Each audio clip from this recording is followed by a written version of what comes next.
Hi guys, let's get to our lesson. We talked about binding last time, and if I just for recall, we did this one, which was double fold binding. We're going to talk a little bit more about this one later, and this was the double fold bias binding that we, not bias, double fold, straight fold, or bias, didn't matter, binding, which we do traditionally, and that's on last week's video. We'll touch a little bit on review and also how to do the stitching on the back.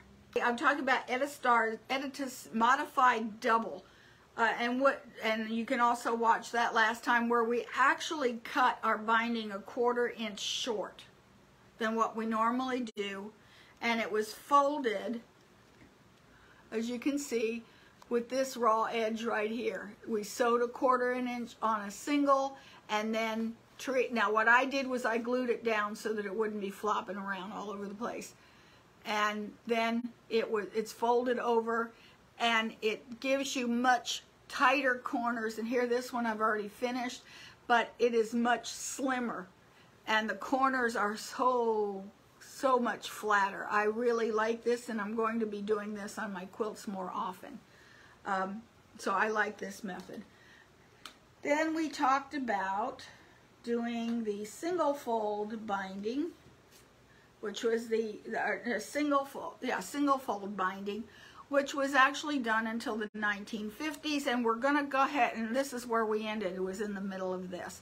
And what this is a single layer instead of doubled, and what it is it's put on in the regular way that we do the double, and we'll do that in a minute. And then what it is, and then it's folded over on the back, and you see here it's up, and then you fold it over on the back, and it's treated as usual. What I like about this one, there's pros and cons that I like about it and things I don't like about it. What I like about it is it gives you an ultra narrow binding, and I think this would be really good on miniature quilts or wall hang placemats, because sometimes, you know, the cup doesn't sit right if it's sitting on the corner of that placemat. This gives you a really flat binding. So it's really a nice one. And then we're going to the wide Amish style binding, which doesn't have mitered corners, and then we're going to end up tonight with a 2-color binding, which is a double binding. Oh, what I was going to say, what I didn't like about the single fold binding is that I'm not sure it's going to hold up as well to repeated washings, because I notice with a lot of my older quilts, and I'm not talking about the show quilts and the nice quilts, I'm talking about the ones that the animals sleep on and get dragged around the house and put in the washing machine. They're stuffed in the dryer, and it's our everyday quilts. Those seem to wear at the binding. I'll get little spots where the threads start to be threadbare, and I think it just lasts a little bit longer before I've had to replace binding on a few of the quilts where the quilt itself doesn't wear, but the binding does. So I have pulled some off and rebound it for that reason. I'm not sure the single fold would wear as well as a double. They're both going to wear out and get threadbare anyway. It's just, is it going to do it in 2 years or 4 years? This one is, just a review, this one is sewn in the same way that we did a double fold. And just a review, this one you do not cut. Don't trim it before, so don't square it up. What I would do is for a really nice heirloom quilt, I'll quilt it, then bind it, or then wash it, and then I will square it up. And then what you do is you make a line, a chalk line. I use that black Sharpie marker. I don't recommend that, but that way you can see it. And instead of cutting the quilt, you're going to leave it wide. You're not going to trim that away, because normally we would sew them like this to where we sew right on the 1/4 inch, so if it's not, you know, and sometimes, you know, things are not accurate. It happens. You know, the quilting is going to distort. Okay, so I'm going to sew an accurate 1/4 inch. Okay, what I do is I line it up. And I can use my glue, but I'm not going to for this one. So you would come over here, and here's my line right here. I'm going to take that fold, and then push that across, give it a press, so that it's right at the edge. And then purple you might be able to see. So here's my line. I draw the line, and I'm going to sew that 1/4 inch until my needle hits that line. Do one more, which is actually, when you draw it, it's a 1/4 inch away. Just come over here somewhere, okay? Then I'm going to come over, and I'm leaving it flat, and I'm going to come down and then start sewing a 1/4 inch. And I'm getting ready to join it, so here's this end, and I'm lining up the edge of my binding with this drawn line, and I'm sewing as accurate a 1/4 inch as I possibly can. Okay, okay.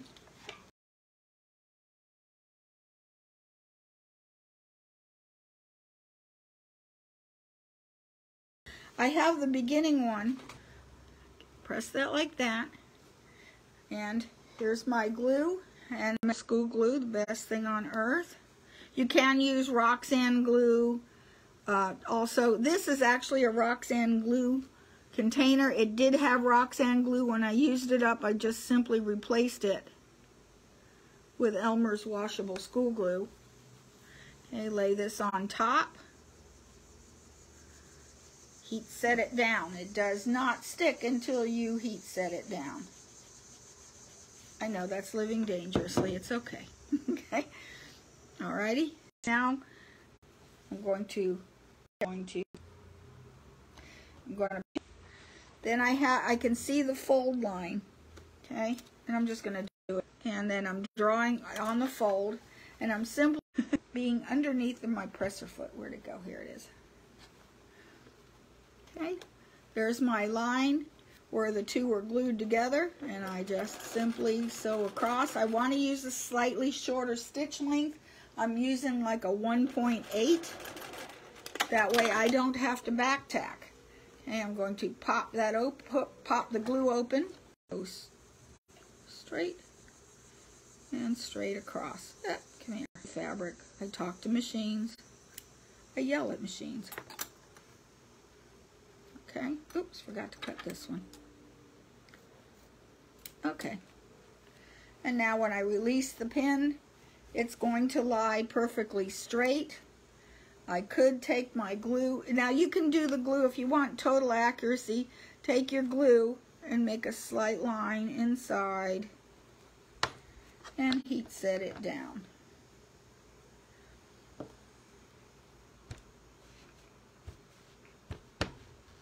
Okay, and then I'm going to sew a 1/4 inch to close it.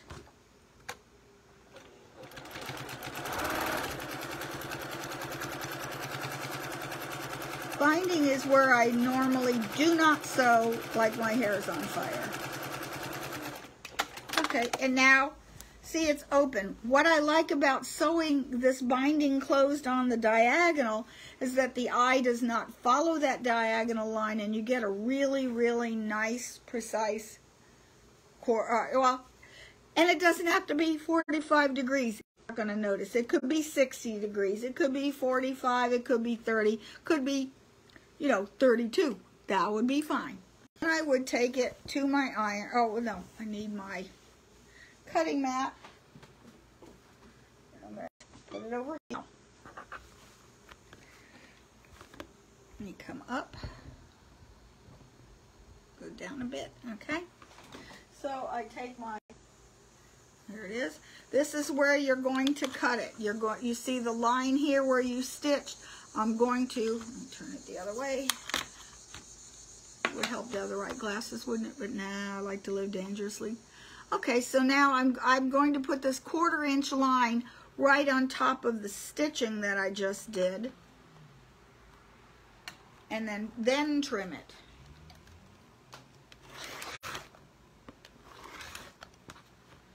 And then I come down here.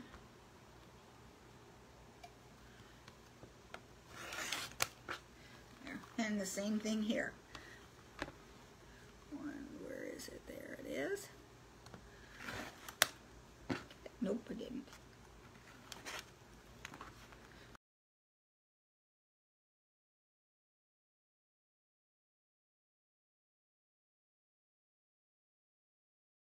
And then you're gonna press it open. Okay, and then what you want to do is you have to, I did find it rather hard that this wasn't exactly 1/4 of an inch, so we cut this 1 inch. I think I would cut it another 1/4 of an inch because I found these to be too skimpy. So some of these I had down to 1/8 of an inch seam, and that's fine if that's what you want.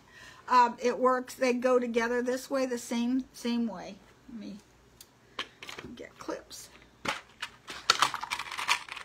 That you would simply sew the back as usual. This is not a method you want to use if you're going to do it stitch in the ditch. This is a bad idea. These are too little and it's too hard to get these over. So, but this gives you an even thinner corner and you know, thinner when you put these together. And you would have to sew them, whip stitch them closed. So that, and I'll show you in a little while how I do the whip stitching. Whip stitching it closed on the back is my preferred way of closing the binding. I'm not a big fan of stitch in the ditch. You've got to, it's easy to do and very difficult to master because you get it just a slightly wrong. And next one, and an Amish binding is anything bigger than 1/2 an inch. It's also a single technique. Here's what it looks like finished. That's the back because I sewed it on the wrong side. This is how quilts were bound, not only by the Amish, but how quilts were bound before about around the 1940s. And it does not have a mitered corner. Again, it's going to be one where you do not finish, you don't cut it edge. Say I'm going to leave about a 3/4 inch binding, so I've just left this long. Okay, so again, this is another one where I have drawn in. I don't know if you can you guys see that? I have just simply drawn in the edges of the quilt. You could use pencil, you could use chalk, you can use friction marker, doesn't matter. It's going to be covered anyway, okay? And then you leave about 1/2 an inch or so at the top and the bottom.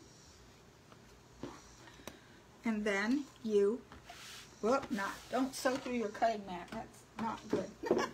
That would be a disaster. And you just start at the top and just sew as accurate as you can, 1/4 of an inch.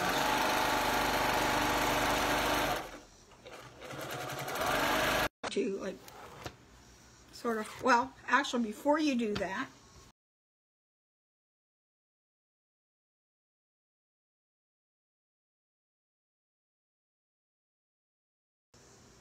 there we go.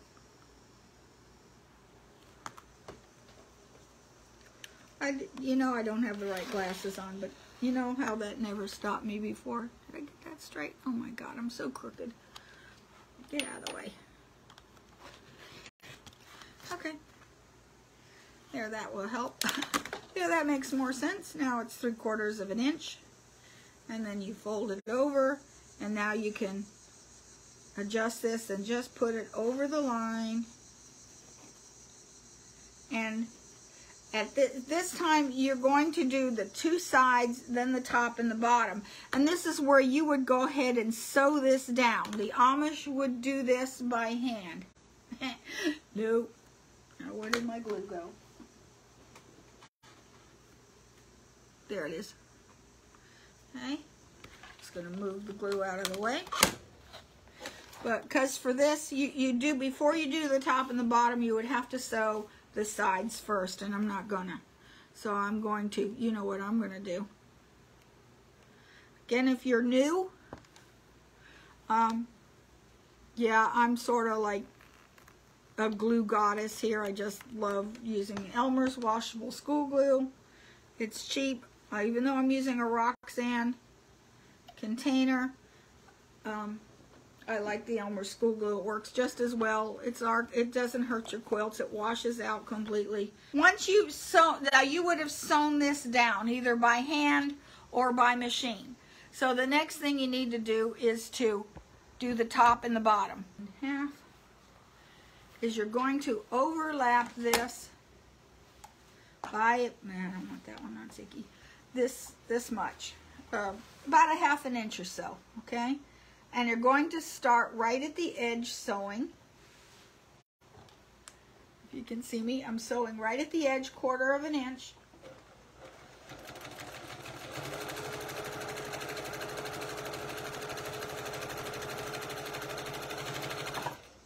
You don't have to back tack. Well, you could if you wanted to. When I'm using a small stitch, I see no need to back tack most of the time. Okay, and again, I am going to trim this, again with the stitching. 3/4 inch. Where's my, cannot see the stitching. I want to go over to 3/4 inch. Wait a minute, that's 1, 2, okay. Alrighty, and trim. I always double check before I hit this blade to this thing. I'm going to double check it. Okay. Alrighty. Now I'm going to turn this over. Where I was originally taught is that you would come over here with a needle and thread and sew that down. And on this side. Nope. You could do that. I'm not. Guess what? Glue. Okay. I'm going to put a tiny bead of glue right in this where it's folded so it won't come loose. I'm going to put a little bit of glue right here and right along this edge. Okay. And fold it over. Set it in place so it covers the stitching. And heat set it down.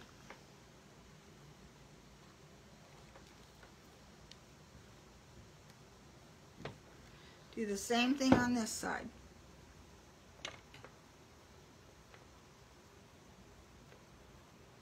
A little bit of glue here. Okay, and fold it in so it's nice and neat.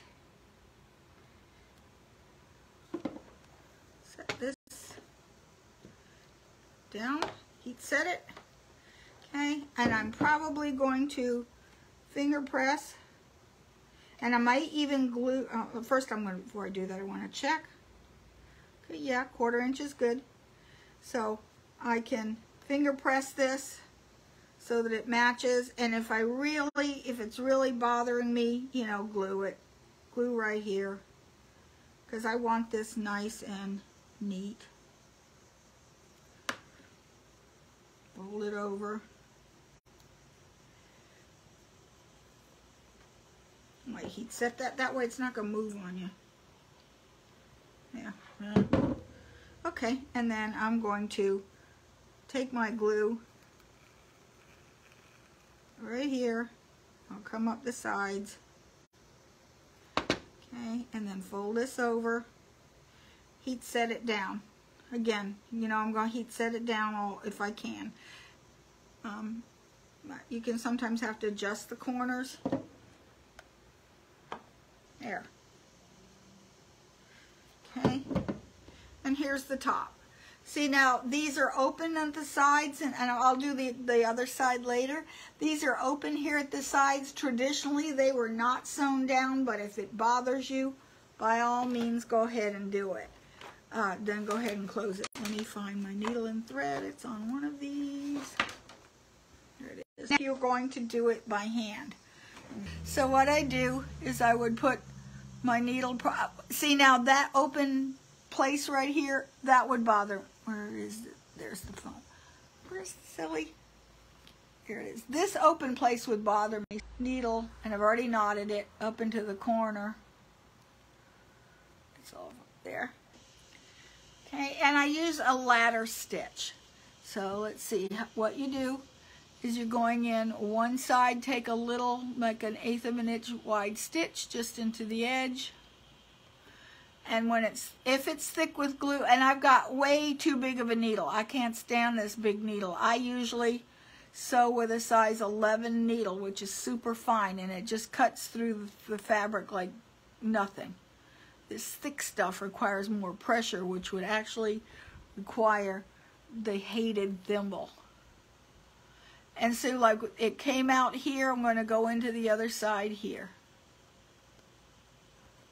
Okay, and this is how I do all my bindings. I like them better than stitch in the ditch. A lot better.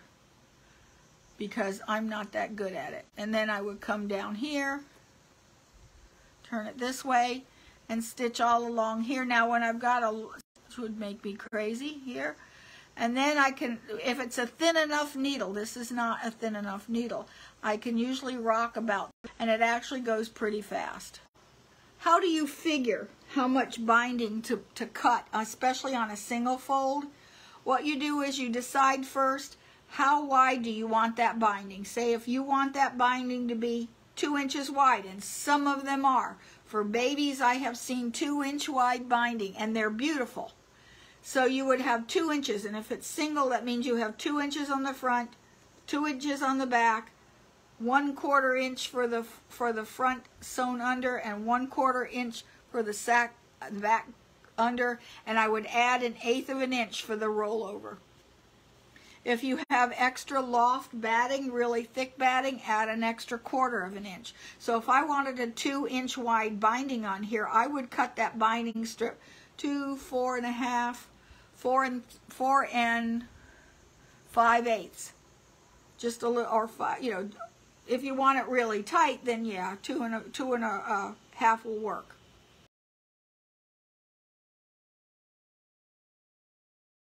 To die for. This now takes you from a regular sew-at-home quilter to a show quilter. Put this on a show quilt or a quilt you're going to enter into the fair. And by the way, if you guys would let me know how many of you guys entered the county fair, because you need to be doing that, okay? Because you will learn more about yourself and your quilting from entering into the county fair then you will learn from, I'd say at least 10 times faster. Okay, so, I didn't sew that very well, or didn't press that very well. Okay, now for the 2-color binding, you can sit and figure out the same thing, that it's okay, 2 1/4, say if I wanted it 3/8 of an inch, then it's too much math. So I just normally figure I'm going to do a 3/8 inch binding, which is my favorite binding. So I'm going to cut 1 piece, 2 inches, 1 piece, 1 inch. Okay? Now, this is going to be the piece, what you do is you sew from the front to the back. So we'll do it this way. And I'm going to put this together so that it is sew it with as accurate a 1/4 of an inch seam as you can possibly get. Okay, so I'm going to sew that. Thank you. Yeah, you can see the sewing. Ow! Don't put your finger under there. That's dumb. Okay. I know I tend to sew with my hair on fire. Don't. Take as an accurate 1/4 of an inch as you possibly can, because you veer off. The center of the color change is not going to be along the edge of the quilt. This is a method that I used on one of my Houston quilts, and it actually got a 2nd place ribbon that year. And I won some money that year. And stuff. That's the best thing about entering quilts and shows, especially the big shows. When you win, they give you stuff. Okay, so now I'm going to take this and I'm going to press it open. You're going to get a cleaner fold if you have it pressed open. So usually I set it, you know, like this. I'm not going to for today, but press it open.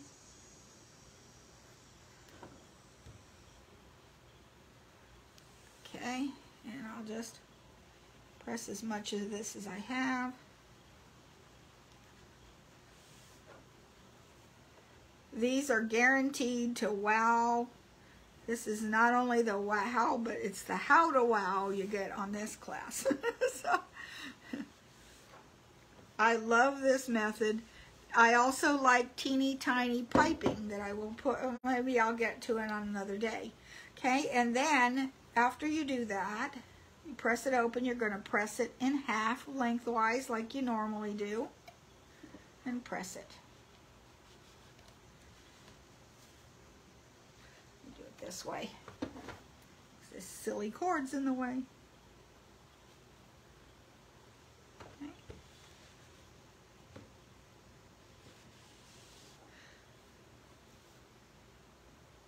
This does add bulk to your corners, but sometimes if it's bothering you, you can trim away as you come to corners to get when you're putting it together.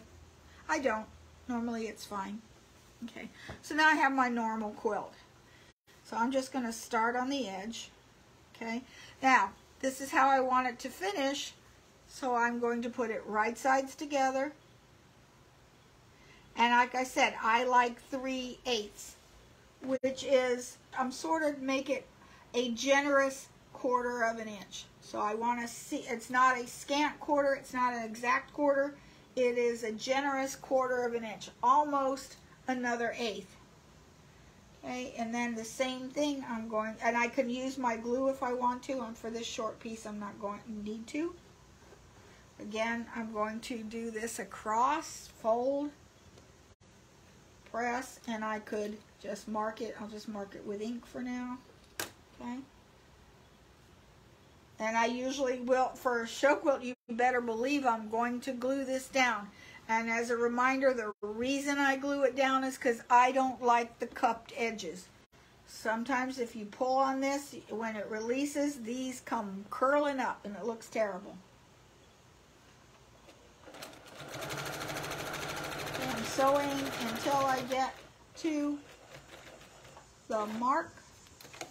Turn it, sew off. Okay, fold it up. Straight, press it,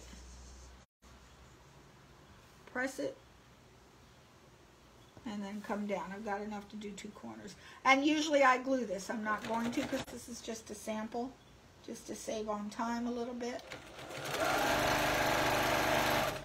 And see, here's why we glue it. You see what's happening here? See how this is top layers getting bunchy? That's going to make for a lumpy quilt. The lumpy binding. Okay, that's why I glue it. Okay, make the mark. One more time, sew to the mark. And see, I got a pleat in there. Not happy with that. And it grew. Okay, and last but not least, this edge.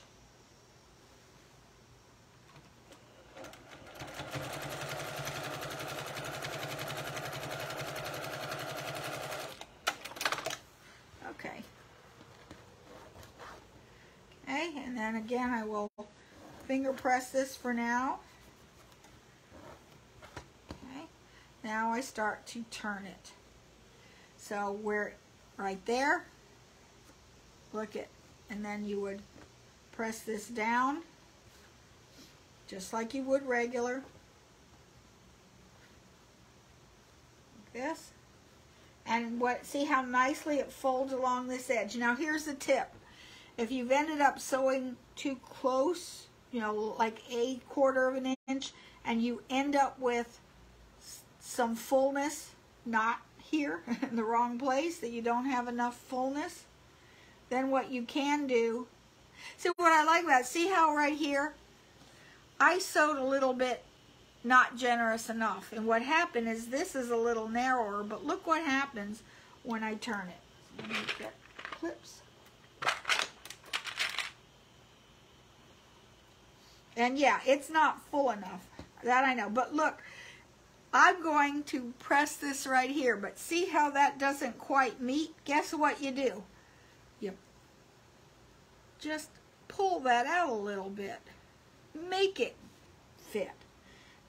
There, and then you would sew it right over. The back may be a tiny bit bigger, but I dare a judge to stick their face that close to it.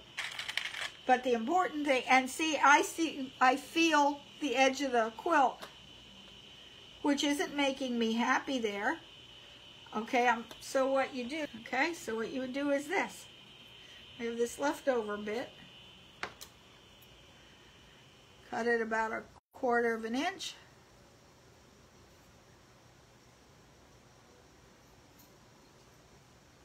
Now you want to be careful not to put too much of this batting in there because you don't want to overstuff it.